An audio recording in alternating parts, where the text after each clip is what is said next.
ರಾಜ್ಯದಲ್ಲಿ ಕೋವಿಡ್-19 ಸೋಂಕಿನ ಸಂಕಟ ಮುಂದುವರೆದಿದೆ. ಇವತ್ತು ಮತ್ತೆ 337 ಜನರಿಗೆ ಸೋಂಕು ತಾಗಿರುವಂತಹ ವಿಚಾರ ದೃಢಪಟ್ಟಿದೆ. ಈ ಮೂಲಕ ಕರ್ನಾಟಕದ ಒಟ್ಟು ಕೊರೋನಾ ಪೀಡಿತರ ಸಂಖ್ಯೆ 8281ಕ್ಕೆ ಏರಿಕೆಯಾಗಿದೆ. ರಾಜ್ಯದಲ್ಲಿ ಇವತ್ತು 230 ಜನರು ಗುಣಮುಖರಾಗಿ ಮನೆಗೆ ಮರಳಿದ್ದಾರೆ. ರಾಜ್ಯದಲ್ಲಿ ಇವರಿಗೆ ಒಟ್ಟು 5210 ಜನರು ಸೋಂಕಿತರು ಗುಣಮುಖರಾಗಿ ಆಸ್ಪತ್ರೆಯಿಂದ ಡಿಸ್ಚಾರ್ಜ್ ಆಗಿದ್ದಾರೆ. ಇನ್ನು ಬೆಂಗಳೂರು ನಗರದಲ್ಲಿ ಇವತ್ತು ಕೊರೋನಾ ಸ್ಫೋಟವೇ ಸಂಭವಿಸಿದೆ.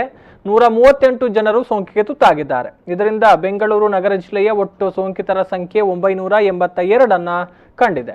ಸೋಂಕಿತರ ಸಂಖ್ಯೆಯಲ್ಲಿ ಮೊದಲ ಸ್ಥಾನದಲ್ಲಿರುವಂತಹ ಕಲಬುರಗಿಯಲ್ಲಿ ಇವತ್ತು 52 ಕೇಸ್ಗಳು ದೃಢಪಟ್ಟಿದೆ. ಇದರಿಂದ ಜಿಲ್ಲೆಯ ಸೋಂಕಿತರ ಸಂಖ್ಯೆ 1126ಕ್ಕೆ ಏರಿದೆ. ಇನ್ನು ಬಳ್ಳಾರಿಯಲ್ಲಿ 37, ಹಾಸನದಲ್ಲಿ 18, ದಕ್ಷಿಣ ಕನ್ನಡದಲ್ಲಿ 13, ದಾವಣಗೆರೆಯಲ್ಲಿ 12, ಉಡುಪಿಯಲ್ಲಿ 11 ಮತ್ತು ಬೀದರ್ನಲ್ಲಿ 10 ಮಂದಿಗೆ ಕೋವಿಡ್-19 ಸೋಂಕು ದೃಢಪಟ್ಟಿದೆ. ಇನ್ನು ರಾಜ್ಯದಲ್ಲಿ ಇವತ್ತು ಕೊರೋನಾ ಸೋಂಕಿನ ಕಾರಣದಿಂದಾಗಿ 10 ಮಂದಿ ಅಸುನೀಗಿದ್ದಾರೆ. ಈ ಪೈಕಿ 7 ಮಂದಿ ಬೆಂಗಳೂರು ನಗರದವರು.